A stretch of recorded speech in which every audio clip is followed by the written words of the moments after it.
Okay. Good morning, everybody, and welcome to the last day of the CTIAF festival. My name is Juliette, and just a reminder for everyone to please switch their phones on to silent, and a reminder of the doodle competition that's going on. There are vouchers up for grabs. If you doodle in either your books that you were given, or there's a chalkboard downstairs in the Lenovo render room, and you just post it up with the hashtag CTIAF Doodles 2021. And then if you've missed any content over the last couple of days, or any of the speakers that have been in this room, there have been some phenomenal speakers. If you have missed any of those, they will be online for you to go and look at. So on the couch here we have Mounia Aram and Mary Glasser, and they are going to be telling us about animation, the inception and distribution, and how to get African animation overseas or international. And you want to add something else about the online content. So I'll just leave it over to you. Thank you very much, Juliette. Welcome, everybody. Good morning. I hope you had a lovely Saturday night. And I'm very happy to welcome you to the first session of Sunday morning. Juliette mentioned, this is part of the Women Transforming Animation program, which we're launching this year at the festival. I think you probably noticed a lot of lovely, fantastic female speakers who are in the animation industry, and Mounia is one of them. But the other thing to note is if you have virtual or professional passes, there's also pre-recorded content. So because we are a hybrid festival this year, not everyone could come, and so we have a fair amount of folks online. We have people like Lisa Stewart and Michelle Wong, who are the producers of Vivo, which is currently streaming on Netflix, the Lin-Manuel Miranda animated musical. We have Erica Milsom and her team from Loop, which is a Pixar Spark Shorts film that is fantastic. We have Helen Sarek from Netflix and Tendai Nyeki, who's from Triggerfish, talking about some of her work with Netflix. We have just a fabulous group of women, Ariane Souveg from Warner Media. So take a look online. That content will be up for the week, or for the next week. So without any further ado, I am so happy to be here on the couch with Mounia Aram from Mounia Aram Company. And I think before we even start chatting, let's take a look at your sizzle reel. You may have to turn around to see this.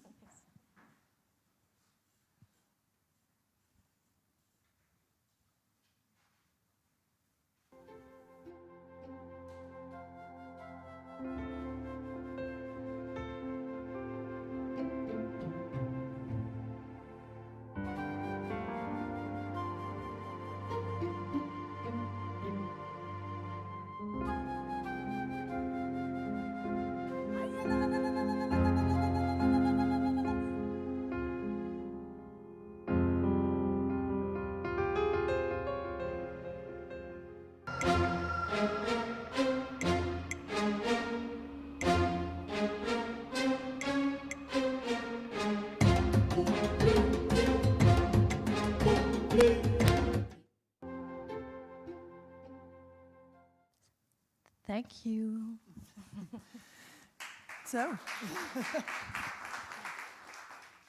Excellent. So, Mounia, so happy to have you here.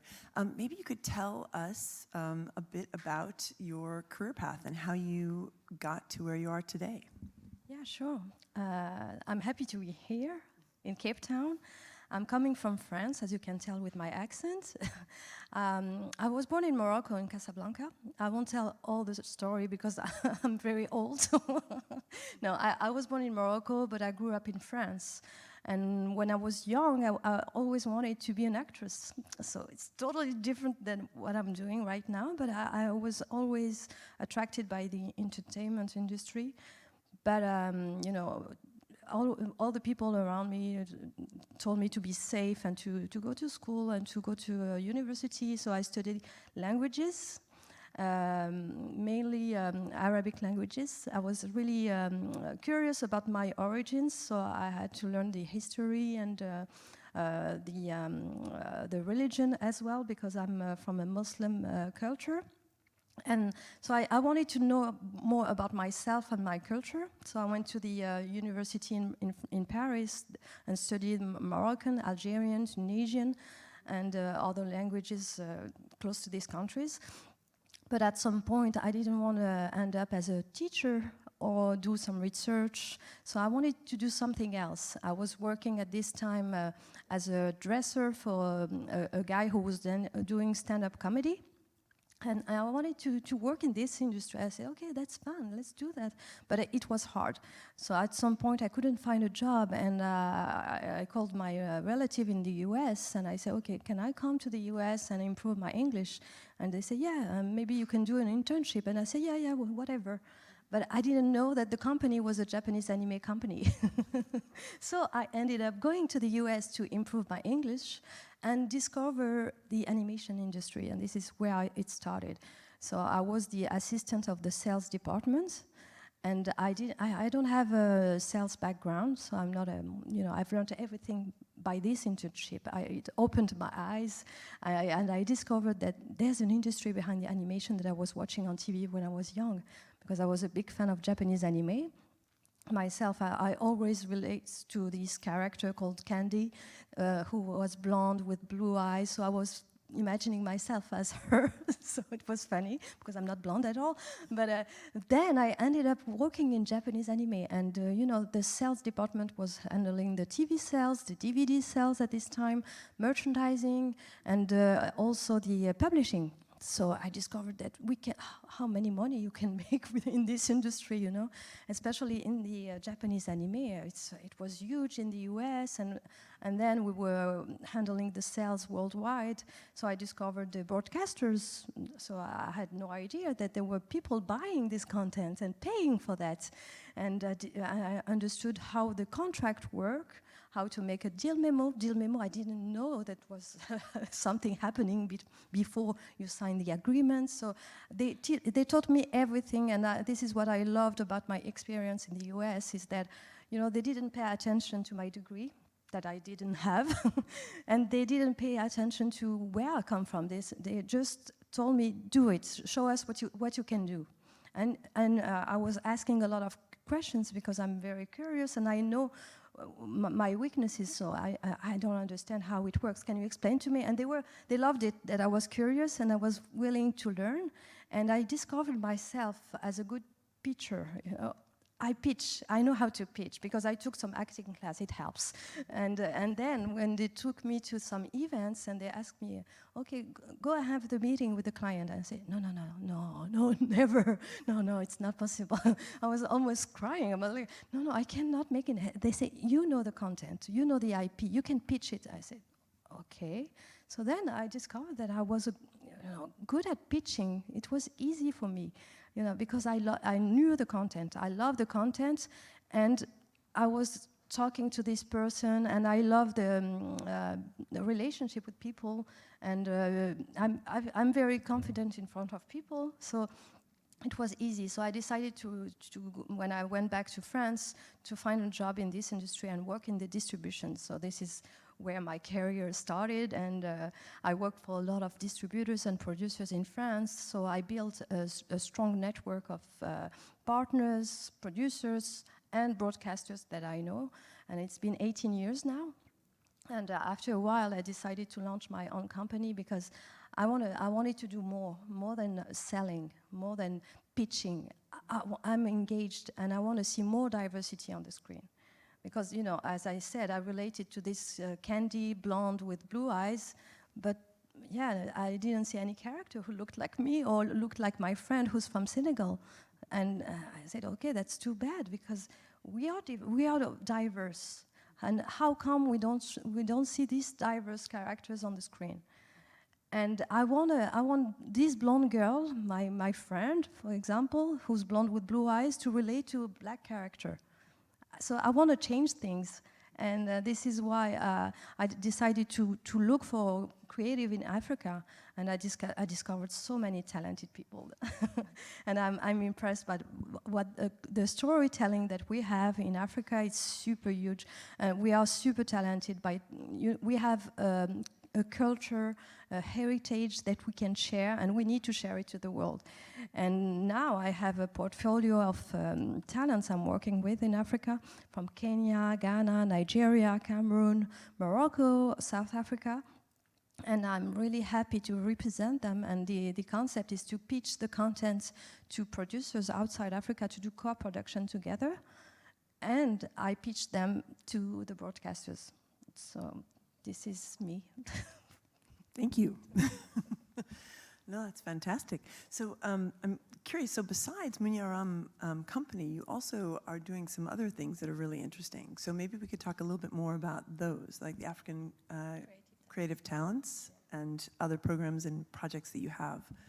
Yeah, I do many things, and I'm only one person. Not in my head, but no, it helps. As I said, I'm really engaged, and if you want to work with talents in Africa, I realized that most of the time the studios are really small, and we don't have a lot of people working in the studios because we need to train them. And I wanna work with studios in Africa. And I want to see the industry grow. So I decided to launch my foundation called African Creative Talents to launch schools dedicated to animation and also gaming. So the concept is to train the African talents and have them do their internship in Africa, inside the studios that are already existing, so that the industry will grow with the talents that we will train. And they don't go away. I don't want them to go to France or to America. I want them to stay in Africa in order to talk about a real African animation industry. So this is something I'm planning to launch next year.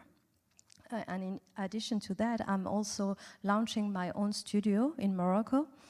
But it won't be a Moroccan animation studio, but an African animation studio based in Casablanca. So it's a long process, but I'm planning to launch it early in 2022. And of course, I want to hire the talents that I'm going to train with African creative talents, because I don't, in Morocco, we don't have a lot of talents like in other countries in Africa. So I will come with some consultant from France who will help me to hire the people who are interested in this industry, and we're going to train them inside the studio until we launch the school. So the people who are going to work for me are going to be trained by professionals who will come from France and from other countries. And really, we want to have African industry strong, and so that the people who are outside Africa will look at Africa more seriously.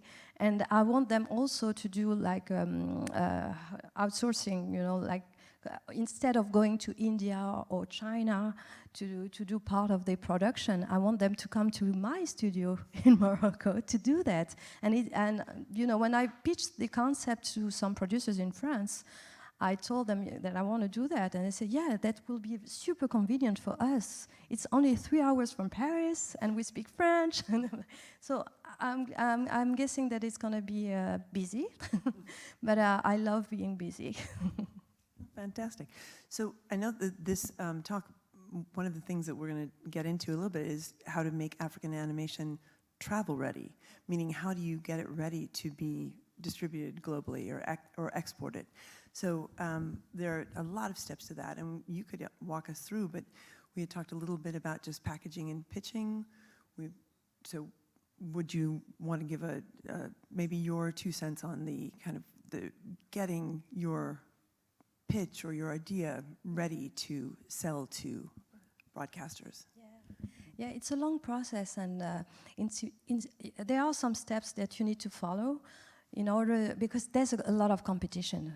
You're not the only one, and how do you make yourself, different and make yourself noticed by the broadcasters.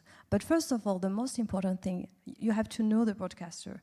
You have to know what they are broadcasting. You have to make research, because if they are only broadcasting preschool shows and you have adult shows, don't go there. I mean, you're wasting your time. So you have to know your buyer in order to pitch the proper content. And then, to be ready, you have to have a Bible, a presentation that is appealing. So you have to tell the story. You know, there's a synopsis. You present the characters, and you have to make yourself different than the others. Why will they buy your show? So think about that. I was coaching some talents in Jamaica in May, and I was frustrating with them in the beginning, because they showed me this pitch.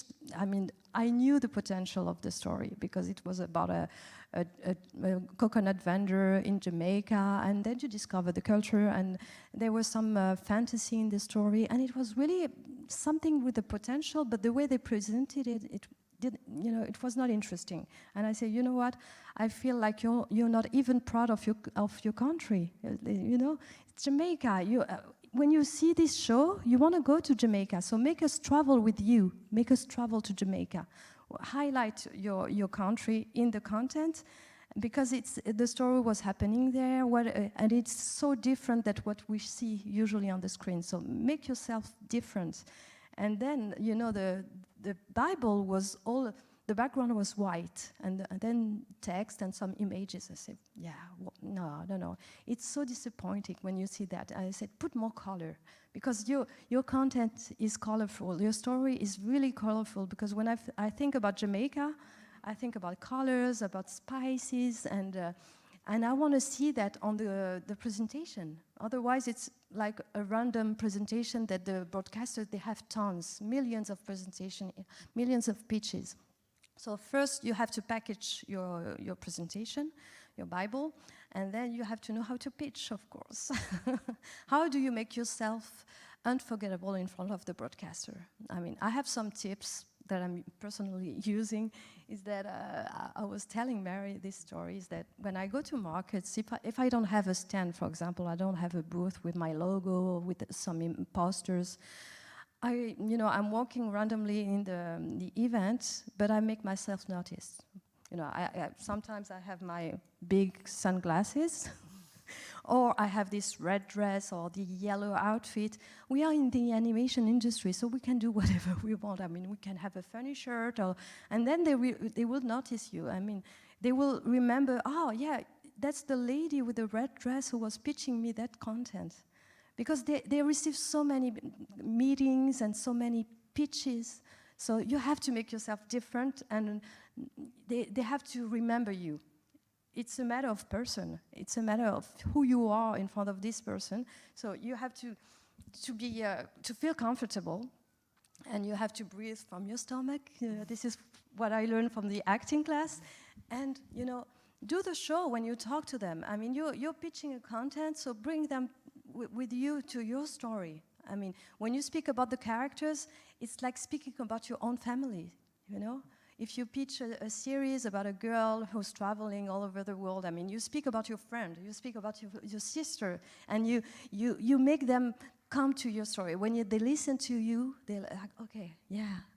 And then you stop, you don't tell everything. And you want to know more? Okay. Come and buy my show. I will send you more material if you are interested, but let's make a deal first.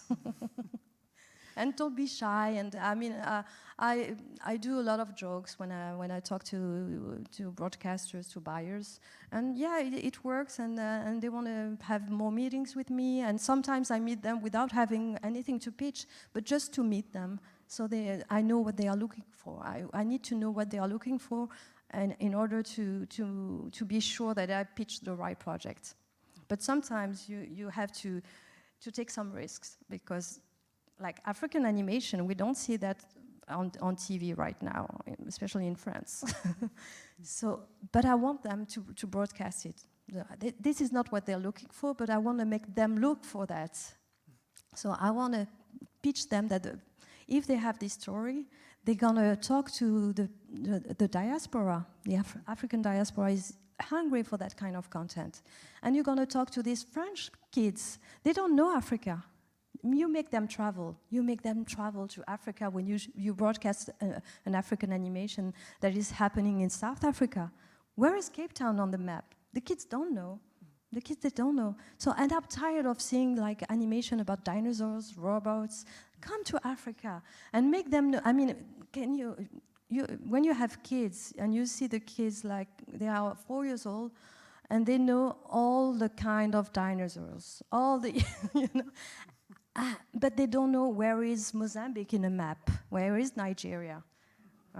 This is more important than knowing all the dinosaurs. I don't know the name actually. Yeah, T-Rex and T-Rex. Is it important to know what kind of species that we have in dinosaurs? No. Actually, it would be really fun to have African geography be as exciting to a 4-year-old as a triceratops. That's the one I was looking for. Exactly. So, you know, I want to, I mean, we have more things that we could talk about, but I also want to kind of open up to questions, because I'm sure you have maybe specific questions. I know Mounia actually has a lot of experience in different areas. For instance, you know, in recent discussions and panels that you've been on, you've been talking about kind of festival strategies and kind of marketing your product and distribution and kind of premiering and world premieres, territory premieres, et cetera. So, I mean, anything that you have a question about, I'd love to open it up to the audience. If you don't, we can keep chatting, but just if anybody has a question for Mounia, that would be great. Don't be shy. Yeah. Hi. Firstly, thanks for sharing your story with us. It's very inspiring. And so we come from the audio post-production side, doing music and stuff like that, and we're here on the tip of Africa, and we're trying to create a platform for talent to flourish, and we're trying to reach out into Africa to not just be South African, you know, company, but to actually uplift African content through music and sound, because we think it's like such an important part of that. And we really struggle to find how to reach out and meet these filmmakers at early stage development. And I guess my question to you, to cut it short, is how do we find these productions at early stage development so that we can get involved? Because I often see content coming out and then I often feel let down because the music or the sound hasn't fully realized the story. We had a really great experience with Temzu Town, which was like this project that had to encapsulate 7 countries worth of music. And we did the music before they even started animating, and it just brought the whole story to life. And I think it's just something that we're really passionate about. And I guess if you could share maybe how we could find content and story at an early stage of development so that we could get more involved, yeah. This is actually the strategy that I have, is to find the content at early stage. And where I found it, I mean, I don't have to travel all the way to Africa to find the content. I go to events like Annecy Festival, like here. I mean, I can meet with creators, and most of the time, yeah, it's during the festivals and events that I meet with the producers who have projects. Sometimes they just have a presentation, sometimes they have a sizzle, and this is where we can find the content, yeah. I was going to say, it's gotten a little bit trickier too, and clearly in the past year and a half we've been dealing with the pandemic, and so this is actually the first hybrid event that has been out there. The festivals where you used to be able to travel and meet and take meetings are now happening all online. So have you done anything differently recently? Has it been harder to find new projects and new folks to work with, or have you implemented a different strategy? Yeah, you know, being on social media during the pandemic was a great help for me. It was replacing the events that I was traveling to. You know, I was not really into Facebook before. A long time ago I was, but it was like personal pictures that I was posting, and I was talking just to my family and friends. But then I relaunched my profile, and I did it more professional. Yeah, there are still some personal pictures, but I realized that there are a lot of groups like African Animation Network, like there's a Triggerfisher group. And I found a lot of talents there. And one time I was looking for writers, and I did a post on Facebook, and I received tons of messages. And be present online, on social media is really the key. For me, it was the key during the pandemic. I changed my strategy to online. I made myself visible, and I was giving these tips in another event to Mary about the fact that during the first lockdown in France, I decided to change my strategy, and I made it really an online strategy, and managed to do one post a week on LinkedIn. And it was my strategy, and it worked. And I had to share something that is related to my business, related to my company, to what I'm doing, or to the content that I like. And it worked. I had so many views and so many liked, and my network grew during the pandemic because I was I was there all the time. People still tell me that, yeah, we see you everywhere. Yeah, kind of, because I'm on your screen. That's why every time I open my computer, you're there. Yeah, I know. You better get used to that. But this is the best way to find content and to find people who are from the same industry and who are doing the things I'm interested in. Yeah. Yeah, so it's actually kind of a way both to market yourself. Using Facebook, Instagram, any other platform. It's also where folks like Mounia find content and find new projects. But it's a way to market yourself as well, especially in this time. And there's a name for that, actually. I just learned it. It's personal branding. And I was doing that, and I didn't know the name. So personal branding. You have to brand yourself. You have to market yourself on social media. And sometimes you do that through your content, or through your company, or through yourself. Yeah. Great question. Okay. Thank you. Thank you for doing the talk. I'd like to, do you think you could explain a little bit further how distribution sort of affects what kind of financial model you might choose for a bit of animated content? Because I think we mostly understand things like most creators sort of understand how YouTube works with AdSense and with kind of making a bit of money every time someone clicks on something. What does distribution kind of mean? What does that mean for, is it purely a marketing exercise? Because I think we've all heard of projects where there's tons of exposure to it and everyone's seeing it everywhere, but the creators aren't necessarily making money with it. Could you dive into that a bit? Yeah, sure. It's a good question, because I was saying in the beginning that I realized that it's an industry that makes a lot of money, and distribution is the key. It's part of the business model that in a company you produce content, you create the content, but then you distribute it. That meaning you go to a broadcaster and you sell for a certain amount of money for a certain period of time and for certain territories. So those are the main key points of an agreement with a broadcaster. And the fee, I cannot tell how much it costs. It depends, really. It depends on how long is your series or your movie, what quality it is, and what is the broadcaster you're selling it to. So it can be a platform like Netflix. They pay for the content when they broadcast it. And if it's a TV, they also put some money. Sometimes it's per episode, sometimes it's per minute. And you can make a lot of money. And when we have some content, usually as a distributor, we want to have as much territories as possible. The best is worldwide, because you can sell, for example, you sell the content in France, but then you still have the rights to sell it in Africa or to the US. So you can make this sell in France plus another sell in Africa plus another sell in the US, and then it makes a lot of money at the end. Yeah. Does it answer your question? Okay. I was going to say, Kay, you're also sort of looking at self-distributing on something like YouTube, and that you know how that can work, but are you asking about other opportunities between sales from a broadcaster, or just knowing more about that? Perhaps why someone would choose to partner with the distributor over trying to push their own way into onto people's So screens. kind of what the value of a distributor is to you. Absolutely.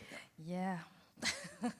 It's a bit, it's a job. It's a full-time job. Distribution takes time. I mean, the creatives, they need to understand that, because sometimes they're like, okay, my project is the best. Yeah, it is the best, but it's a long process to get on TV, to get broadcasted, and to get a deal, actually. Because, the work of a distributor is to go to the broadcasters, to pitch the content, and then to follow up on the meeting, and then to call again to see if there's a potential, if they are interested or not, and then there's the negotiation on the contract. So it can take years sometimes before you do one sale. So distribution is important, and it's a real job, and you need to work with someone who can do it, because it's a long process. And if you don't have, if you don't know how to pitch and how to network with these people, because you need to know them, you need to go to the events, you need to go and meet them in the offices, and you need to have lunch, dinners, and so many things. But yeah, dinners are fine. This is the nice part of the job, but I mean, it's a long, long process. Yeah. Okay. So does anybody else have a question? So we could dig in a little bit to, well, a little bit about the analysis, but maybe key points about the international market and what you're doing in terms of distinguishing and making African animation saleable. Yeah, my strategy is to put together the creatives in Africa, the studios in Africa, with studios outside Africa. Because I realized that as the infrastructures are small here, it's hard to do 100% of the production here. And if we want to make it international, we need help. We need to work with the producers who are already selling content and have their content already broadcasted. And this is what I just did. I just signed a co-production between Cameroon and France.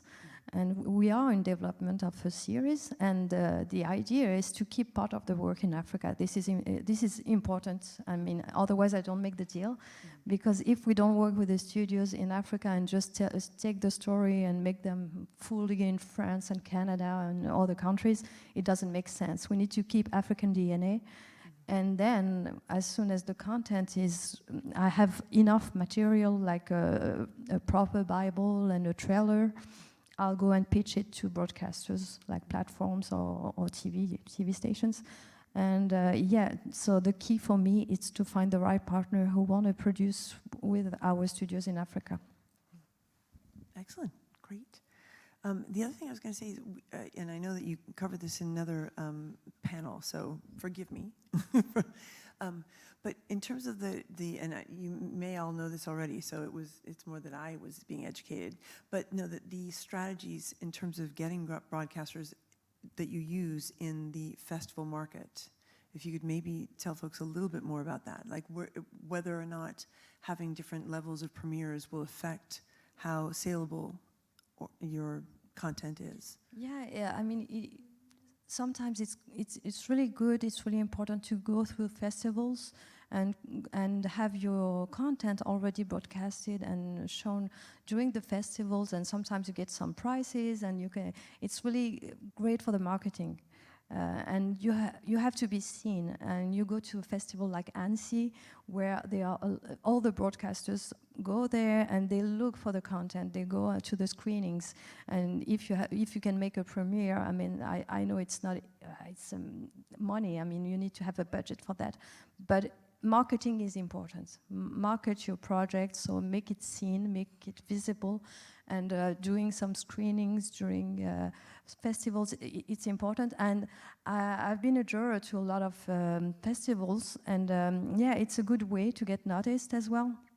you apply to some contest, and then, I mean, even if you don't win, I mean, people are reviewing this content. I do that myself. So, and I'm working with some creative, one in South Africa and one in Kenya, because I saw their projects on some contests. They didn't win, but I'm working with them actually.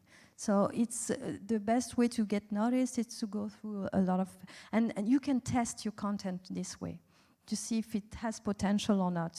If at some point you see, I mean, you're not selected at all, and you get some feedback sometimes from the jurors, and the feedback are really interesting and really important for you to improve your content and to see if there's a potential to go further. Excellent, great. So I just wanted to see if we have any other questions. Really don't be shy.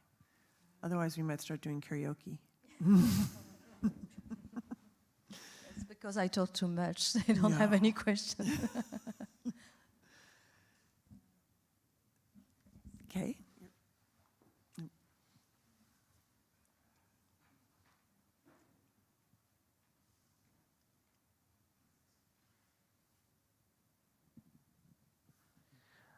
Are you looking for partnerships here at CTIAF? Always. I'm always looking for content, yeah. And if you have a beautiful story, if you have African stories, I'm interested for sure. And there's one thing important that I forgot to say is that I want to get out of the cliches about Africa. I'm tired of seeing like animation about jungle animals. This is not Africa, because when you take a kid to Africa for the first time and they see big cities, they're like, no, this is not Africa.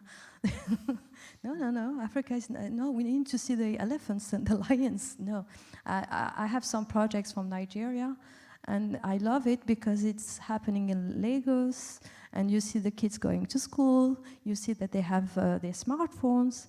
So we need to show a different image in outside Africa, because there's so many cliches, and they need to know that the kids in Africa, they have same problems as teenagers in France or in America.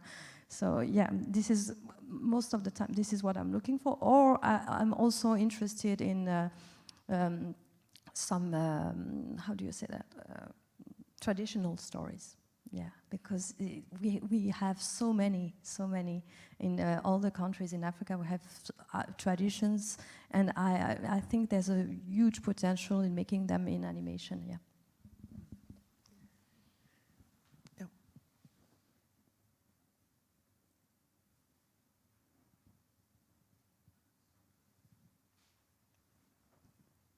Hi, thank you.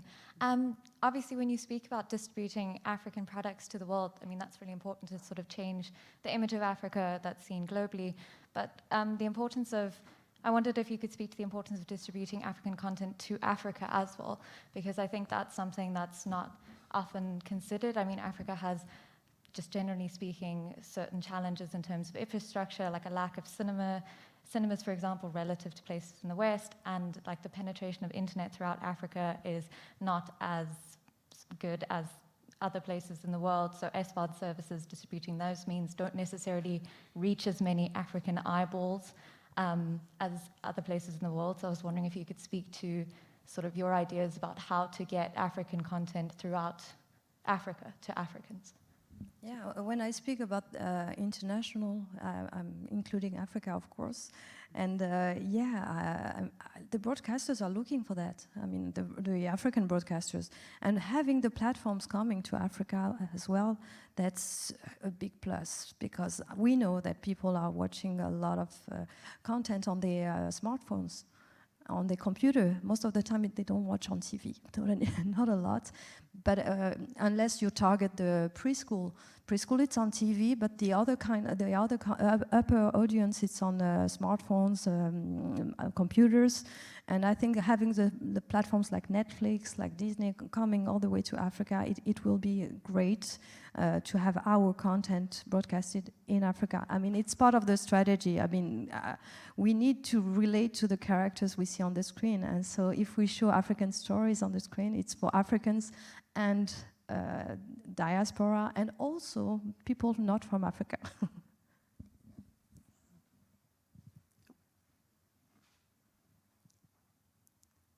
Pete in the back. Hi, Mike. I think I know him. Hi, there we go. It's on now.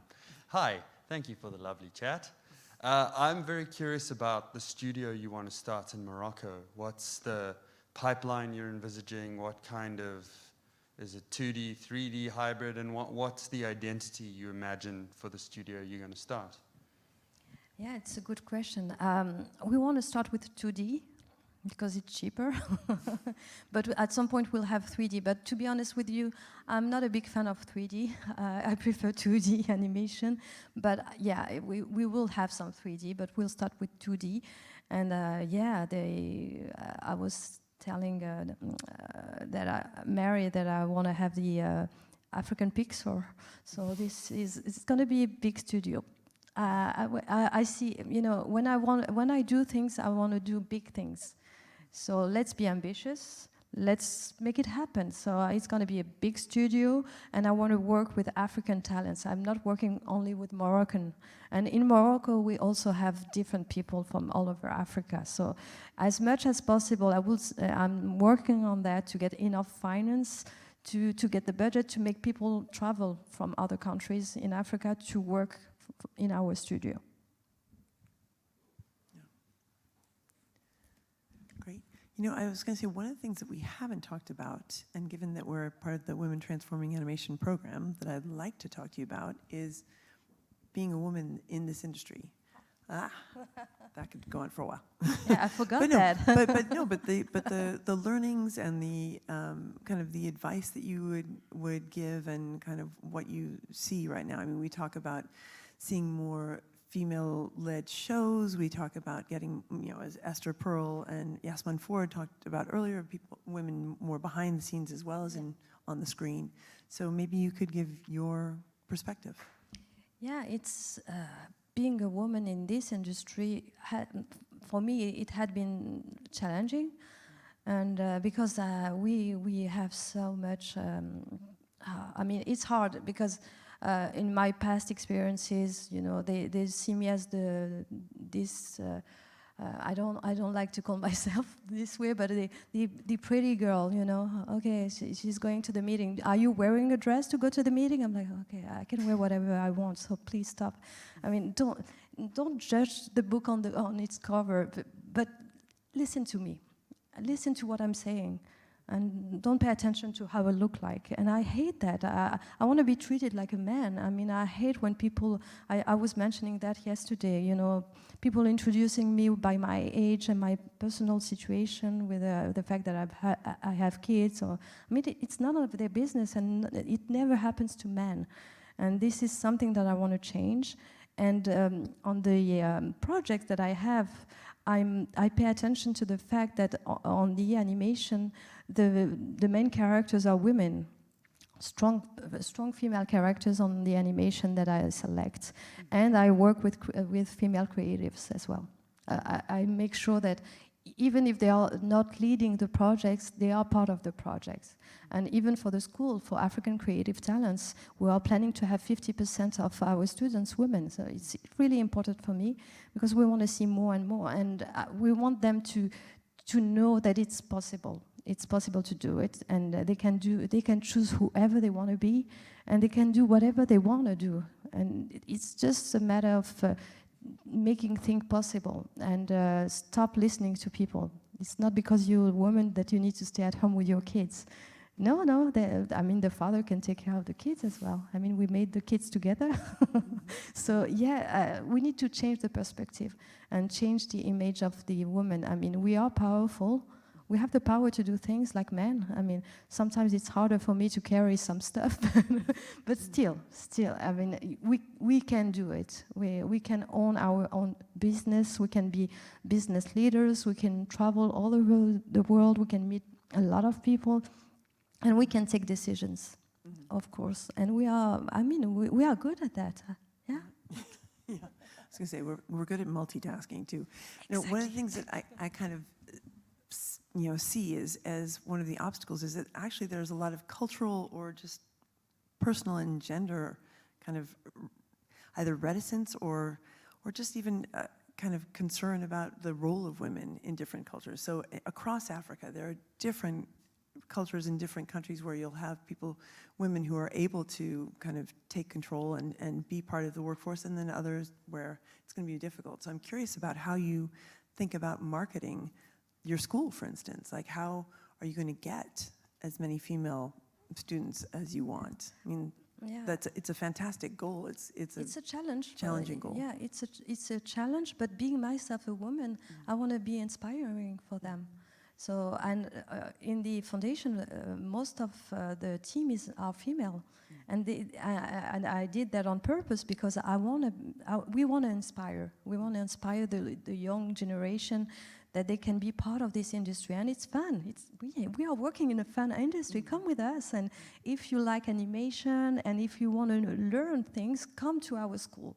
And this is what I want to tell them, and what we want to tell them. Yeah. So, any other questions? Oh. Absolutely. Absolutely. I would just like to know, like, if a young artist would, like, your studio in Morocco, if a young artist would like to basically give their portfolio forward to you, how would one do that? Haha. Yeah, I mean, you mean working for the studio in Morocco? I mean, we can always work remotely, for sure. But then, I mean, at some point, it's good if the people working inside the studio, and I want to make things happen. And yeah, it's not, as I said, it's not a Moroccan studio. It's an African studio, yeah. So I think the question is, are you hiring? And how would a potential artist apply? I will be hiring soon. And I will let you know how to apply. I mean, that's my website on the sizzle at the end, so yeah. So mouniaaram.com. Easy, just my name. Personal branding. Oh, I didn't tell the story why I use my name. Why I use my name. It's not that I'm, how do you say that? It's not that I'm in love with myself, but it's just that in my career, I worked in a lot of companies, and some people were not nice to me, and they were like, yeah, you will never do it, and we don't know what you're doing, and most of the time, as I changed a lot, because I moved to different companies most of the time, and some people were like, where are you now? For which company are you working? I'm like, yeah, you know what? I'm going to start my company and I'm going to call it myself. And also the fact that the people were wondering, they were like, okay, she won't do anything. And I told them, okay, this is my personality. When you tell me you can do it, I do it, and I take pictures and I send them. No, I want to be successful, and I want them to see my name all over the place. All these people who were not nice to me, they will see me, they will see my face and my name all over the place, and on big screens. You know? It's a kind of revenge. I'm sorry. Okay, so not vindictive, but just confident. Just confident. Strong. Yeah. Okay. Does anybody else have a question? Excellent. Well, is there anything else that you'd like to share with us? I don't know. After a quick drink. Yeah, just one thing. Sorry, I don't wanna, Yeah, just one thing for the ladies is that you can have a personal life and have a career. It's possible. Just a reminder. I mean, you can have a family or not, as you want. You can choose to live a personal life, to raise kids and still have a career. Because sometimes what the society tells you is that when you're a woman, I mean, sometimes people ask me, but how are you traveling? You have kids, because I have 2 kids. Yeah, Mom. Sometimes I say, okay, oh my God, I forgot I have kids. Oh my God. Who's taking care of them? But they have a father. Yeah, and I have a family nearby. So yeah, it shouldn't stop me from what I'm doing, from traveling all the way to South Africa, to Cape Town. Because my kids, they admire the fact that I'm doing what I want to do. And I want to be an inspiration for them as well. For my son, for my daughter. And they now it's normal. I mean, I've been traveling since I was pregnant with my daughter, and now she's 15. And yeah, she's used to that, Now she says, okay, bye, see you. I'm like, okay. Sometimes I'm sad. I'm like, oh my God, I'm going to miss you. But no, I'll see you in a week. I'm like, okay. No, but yeah, and I love my job. I really love my job. I wouldn't change it for anything else. But I love my family too. It's a matter of balance. You can find your own balance, and just want to let you know, I mean, even guys, I want to let you know that you can have a personal life and a career. You can have both, but it's not impossible. Great. Well, Mounia, thank you so much for joining us today. It's been so great to have you, and I know that you're available on the Hubela platform and also in person, so definitely she's here to meet folks and to learn as much as she can about what you guys are doing and what the South African and African animation community has that she can help export to the world and to the diaspora and to the rest of the continent. So thanks so much for sharing your thoughts with us. Thank you. Thank you for having me.